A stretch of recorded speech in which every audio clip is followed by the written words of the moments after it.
Audio Jungle.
ಗುರುಬಂಡೆ ಜನ ಅತ್ಯಂತ ಪ್ರೀತಿಯನ್ನ ವಿಶ್ವಾಸನ ನನ್ನ ಮೇಲೆ ಇಟ್ಟಿದ್ದರು. ನಿಮಗೆ ಕೋಟಿ ಕೋಟಿ ನಮನಗಳನ್ನು ಅರ್ಪಿಸ್ತೇನೆ.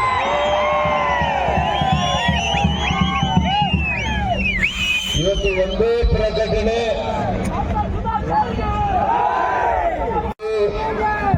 ಮಧ್ಯಾಹ್ನ 3:00 ನಮ್ಮೆಲ್ಲರ ನೆಚ್ಚಿನ ಪ್ರಧಾನಮಂತ್ರಿಗಳು ಶ್ರೀ ನರೇಂದ್ರ ಮೋದಿ ಅವರು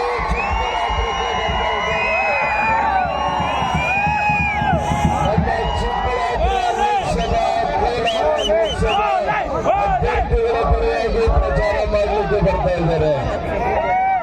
ತಾವೆಲ್ಲ ಕೂಡ ಈಗೇನು ಬಂದಿದ್ದೀರಿ 10 ಪಟ್ಟು ಹೆಚ್ಚಾಗಿ ಬರಬೇಕು ಅಂತೇಳಿ ನಿಮಗೆಲ್ಲ ಕೂಡ ಮನವಿ ಮಾಡ್ತೇನೆ. ನಮ್ಮ ಕ್ರಮ ಸಂಖ್ಯೆ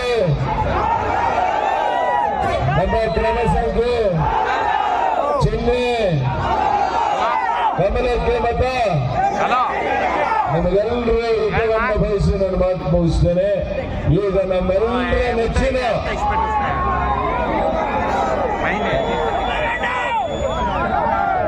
ಕುಮಾರಣ್ಣವರ ಮುಂಚೆ ನನ್ನ ಆತ್ಮೀಯ ಸ್ನೇಹಿತರು, ಮಾಜಿ BMTCಯ ಉಪಾಧ್ಯಕ್ಷರು ಆಗಿರ್ತಕ್ಕಂಥ ನವೀನ್ ಕಿರಣ್ ರವರು ಮಾತನಾಡ್ತಾರೆ. ಬೋಲೋ HD ದೇವೇಗೌಡ ಕಿ, ಬೋಲೋ ಡಾಕ್ಟರ್ ಕೆ ಸುಧಾಕರ್ ಕಿ, ಬೋಲೋ ಕುಮಾರಸ್ವಾಮಿ ಅಣ್ಣ ಕಿ. ಹೆಚ್ಚಿಗೆ ಮಾತನಾಡೋದಲ್ಲ, ನಮ್ಮ ಉತ್ತರ ಮತದಲ್ಲಿ ಇರಬೇಕೇ ವಿನ ಮಾತಿನಲ್ಲಿ ಬೇಡ. ಮತದಲ್ಲಿ ಉತ್ತರ ಕೊಡೋಣ. ನಾವು ಇವತ್ತು ಏನು ಮಾತನಾಡ್ತಾ ಇದ್ದಾರೆ, ಜೂನ್ 4ನೇ ತಾರೀಕು ಅವತ್ತು ಅವರು ಮತಕ್ಕೆ ಏನ್ ಬರ್ತಾರೆ ಅನ್ನೋದನ್ನ ನೋಡ್ತಲ್ಲ.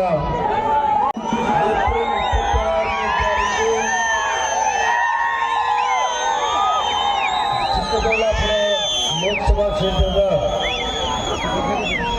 ಚುನಾವಣೆಯಲ್ಲಿ ನಿಮ್ಮ ಮನೆಯ ಮಗ, ನನ್ನ ಆತ್ಮೀಯ ಸ್ನೇಹಿತರು ಆಗಿರ್ತಕ್ಕಂಥ ಡಾಕ್ಟರ್ ಸುಧಾಕರ್ ಅವರು ಸ್ಪರ್ಧೆಯನ್ನ ಭಾರತೀಯ ಜನತಾ ಪಕ್ಷ ಮತ್ತು ಜಾತ್ಯತೀತ ಜನತಾದಳದ ಮೈತ್ರಿಯ ಅಭ್ಯರ್ಥಿಯಾಗಿ ಚುನಾವಣಾ ಸ್ಪರ್ಧೆಯಲ್ಲಿದ್ದಾರೆ. ಅವರ ಪರವಾಗಿ ಈ ದಿನ ಕರೇಸಂದ್ರ ಹಾಗೂ ಗುಡಿಬಂಡೆ ಭಾಗದ ಎಲ್ಲ ತಂದೆ ತಾಯಂದಿರು, ಯುವಕ ಸ್ನೇಹಿತರ ಆಶೀರ್ವಾದವನ್ನ ಸುಧಾಕರ್ ಅವರ ಪರವಾಗಿ ತಾವು ನೀಡಬೇಕು ಅಂತಕ್ಕ ಮನವಿಯನ್ನು ಸಲ್ಲಿಸಲಿಕ್ಕೆ ಇವತ್ತು ತಮ್ಮಗಳ ಮುಂದೆ ನಿಂತಿದ್ದೇನೆ. ಪ್ರಥಮವಾಗಿ ಈ ಒಂದು ಭಾಗದಲ್ಲಿ ಇಷ್ಟೊಂದು ಬೃಹತ್ ಸಂಖ್ಯೆಯಲ್ಲಿ ಸೇರಿ ಸುಧಾಕರ್ ಅವರಿಗೆ ತಾವು ಆಶೀರ್ವಾದ ಮಾಡಲಿಕ್ಕೆ ಬಂದಿದ್ದೇನೆ. ನಿಮ್ಮೆಲ್ಲರಿಗೆ ನನ್ನ ಗೌರವಪೂರ್ವಕವಾದಂಥ ವಂದನೆಗಳನ್ನು ಸಲ್ಲಿಸಲಿಕ್ಕೆ ಬಯಸ್ತಾ ಇದ್ದೇನೆ.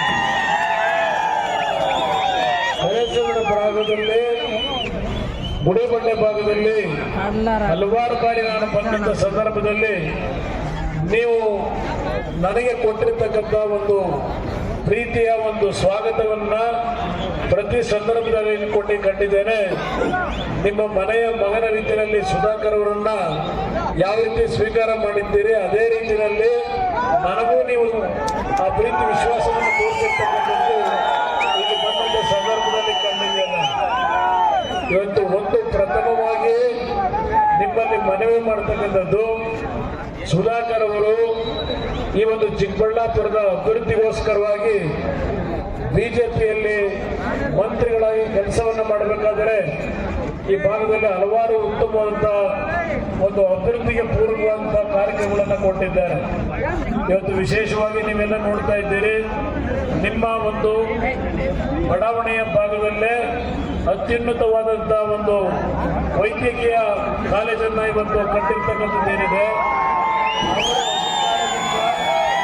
ಕಳೆದ ಚುನಾವಣೆಯಲ್ಲಿ ಕೆಲವು ಅಪಪ್ರಚಾರದ ಮುಖಾಂತರ ಅವರೇನು ಪರಾಜಿತರಾದರು, ಆ ಒಂದು ಕಾಲೇಜಿನ ಒಂದು ಸಂಪೂರ್ಣಗೊಳಿಸ್ತಕ್ಕಂಥದ್ದಕ್ಕೆ ಈಗಿನ ಕಾಂಗ್ರೆಸ್ ಸರ್ಕಾರ ದ್ವೇಷದ ರಾಜಕಾರಣದಿಂದ ಆ ಕಾಮಗಾರಿಗಳನ್ನು ನಿಲ್ಲಿಸಿದ್ದಾರೆ.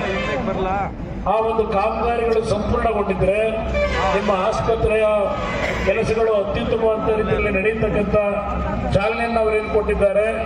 ಸರಿಯಾದ ರೀತಿ ಸರ್ಕಾರ ಕ್ರಮ ತಗೊಂಡಿದ್ರೆ ನಮ್ಮ ಈ ಭಾಗದ ಜನತೆ, ನೀವು ಆರೋಗ್ಯದ ತಪಾಸಣೆಗೆ ಬೆಂಗಳೂರು ನಗರಕ್ಕೆ ಹೋಗಬೇಕಾದದ್ದು ಅನವಶ್ಯಕ.